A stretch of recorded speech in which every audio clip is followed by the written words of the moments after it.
Year 3, Part 4. Mr. Wheeler did return, and did make up to Ray. That is, he fairly haunted Silverbush and made himself quite agreeable socially, or tried to.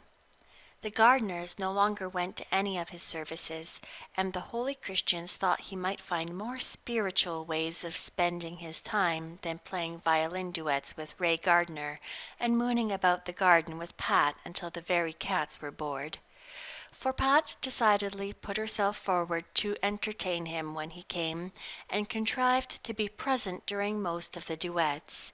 To be sure, Ray laughed at and made constant fun of him, but she never seemed her usual saucy, indifferent self in his presence.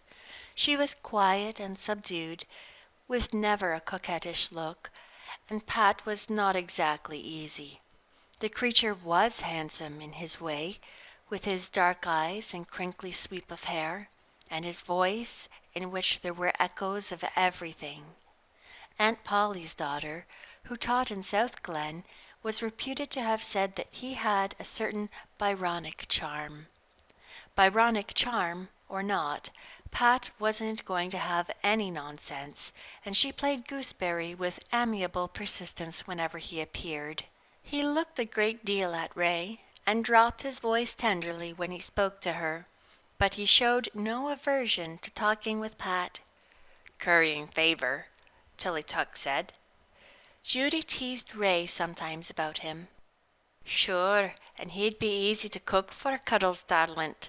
They're tellin' me he never eats anything but nuts and bran biscuits. No wonder he's not needin' a salary. But how about kapin' a wife?" "You say such ridiculous things," said Ray, rather snappishly. "What is it to me whether he could keep a wife or not?" Tilly Tuck was not quite easy in his mind about it. He considered Mr. Wheeler a dangerous creature, and wondered why Long Alec tolerated his presence at all. As he entirely disapproved of the holy Christians, he decided he would take up with church-going again, as a token of his disapproval. He took several weeks to accumulate enough courage to go, being afraid, as he told Judy, of making too much of a sensation. But when he finally did go, nobody took any particular notice of it. He was secretly furious. "There wasn't a good-looking woman in church," he grumbled, "and no great shakes of a minister. He runs to words, and I don't believe his views on the devil are sound. Sort of flabby. I like a devil with some backbone." "Suppose you do be going to the holy Christians," said Judy disdainfully, as she sliced up her red cabbage for pickling. "I'm hearing they have wrestling matches with that person quite frequent." "The people of this place are having too much truck with holy Christians as it is," said Tilly Tuck sourly, "and the time will come when they'll see it." "There'll no harm come to Silverbush from that poor lad," said Judy, "and you'll all be getting a rale surprise some day." "You've got wheels in your head," scoffed Tilly Tuck. Pat, at that moment, was working in the garden, at peace with herself and all the world. Somehow, she always felt safe from change in that garden. Just now it seemed to be taking pleasure in itself. Its flowers were guests, not prisoners. Its blue delphiniums, its frail, fleeting loveliness of poppies, its Canterbury bells, delicious mauve flecked with purple, its roses of gold and snow, its lilies of milk and wine. Westward the sun was sinking low over a far land of shining hills. The air was sweet with a certain blended fragrance that only the Silverbush garden knew. The whole lovesome place was full of soft amethyst shadows. What fairy things the seeds of immortelles were! What a lovely name bee-balm was! It was on evenings like this, long ago, she had listened for Joe's whistle as he came home from work. There was never any whistle now. Sid never whistled. Poor Sid! Would he never get over fretting for that hateful Dorothy? He was running around, here, there, and everywhere, with all kinds of girls, rumor said. They saw very little of him at Silverbush, at work all day, and off in the evening till late. Mother's eyes were very sad sometimes. Judy advised patience. He would come back to himself yet. Pat found it hard to be patient. At times she felt like shaking Sid. Why should he shut her out of his life as he did? That was always one of the little shadows in the background. There was a hint of September coolness blowing across August's languor. Another summer almost gone. The years were certainly beginning to spin past rather quickly. Well, to grow old with Silverbush would not be hard, Pat reflected, with the philosophy of one who is as yet very far from age. Suddenly Pat scowled. There was that wretched Mr. Wheeler coming up the lane. Thank goodness Ray had gone to Winnie's. Now for another evening of boredom. When would he take the hint that his attentions to Ray weren't welcome to her or anybody else? Her lovely garden evening would be quite spoiled, and he had been here only last night. Really, he was becoming an intolerable nuisance. Would it be violating Silverbush traditions too flagrantly to give him a hint of it? Pat's greeting was a trifle distant, and she went on coolly snipping off delphinium seeds. Bold and Bad, who had been prowling among the shrubs, made a few spiteful remarks. You couldn't hoodwink Bold and Bad. Mr. Wheeler stood looking down at her. Pat had an old sunburned felt hat of Sid's on her head, which she would not have thought, if she had thought it about at all, likely to attract masculine admiration.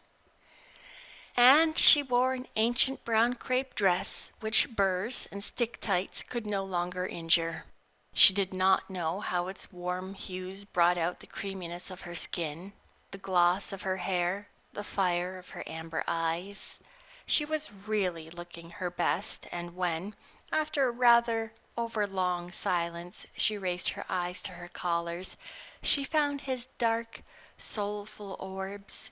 The adjectives were Aunt Polly's daughters, gazing down at her with a strange expression in their depths.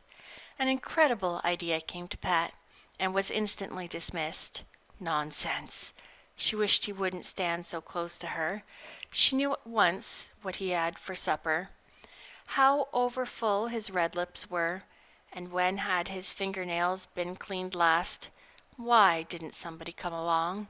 People were always somewhere else when you wanted them, and when you didn't, you simply fell over them. You are smiling. You have such a fascinating smile.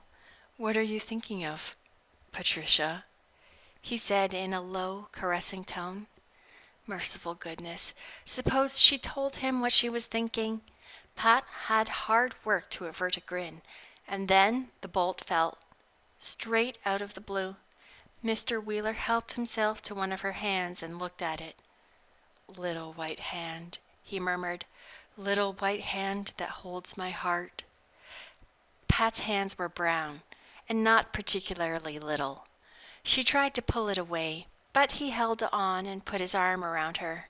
Worse and more of it, as Tilly Tuck would say. Suppose Judy were looking out of the kitchen window. Please, don't be so foolish, said Pat coldly. I'm not foolish. I am wise. Very wise. Wise with the wisdom of countless ages. His voice was getting lower and tenderer with every word. I've been wanting this opportunity for weeks. It has been so hard to find you alone, dearest, sweetest of angels. Have you any idea how much I love you? Have loved you for 1,000 lives? I never thought of such a thing. I always thought it was Ray, was all poor Cat could gasp. Mr. Wheeler smiled patronizingly. You couldn't have thought that, my darling. Miss Rachel is a charming child, but it is you, my sweet, and always has been since the first moment I drowned my soul in your beautiful eyes. I think I must have dreamed you all my life, and now my dream has come true. He tried to draw her closer. You belong to me. You know you do. We will have such a wonderful life together, my queen. Pat recovered herself. She wrestled her hand from his clasp, feeling quite furious over her ridiculous position. You must forget all this nonsense, Mr. Wheeler, she said decisively. I hadn't the slightest idea you felt that way about me, and Pat was growing angry. Just how did you come to imagine that I would marry you? Mr. Wheeler dropped her hand and looked down at her, with something rather unpleasant in his eyes. You have encouraged me to think so. His voice had lost a good deal of its smooth oiliness. I cannot believe you do not care for me. Please try, said Pat in a dangerous tone. It flicked on the raw.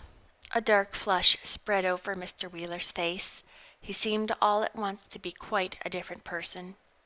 You have shown me very plainly that you liked my society, Miss Gardner.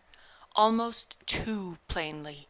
I consider that I had every right to suppose that my proposal would be welcome, very welcome. You have flirted with me shamelessly. You have lured me on. For your own amusement, I must now suppose. I should have known it. I was well warned. I was told what you were. Pat, looking into his angry eyes, felt as she had felt one day when she had turned over an old, beautiful mossy stone in the Whispering Lane and seen what was underneath. I think you had better go, Mr. Wheeler, she said icily. Oh, I'm going, and rest assured I shall never darken the doors of this place again. Mr. Wheeler stalked off, his conceit considerably slimmed down, and Pat, still in a swither over various emotions, rushed into the kitchen, displaced a chairful of indignant cats, and gave tongue.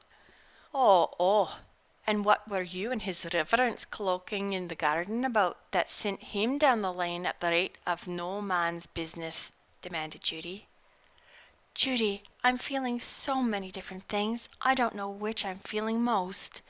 That horrible creature actually asked me, Pat Gardner, to marry him, and he'd been eating onions, Judy.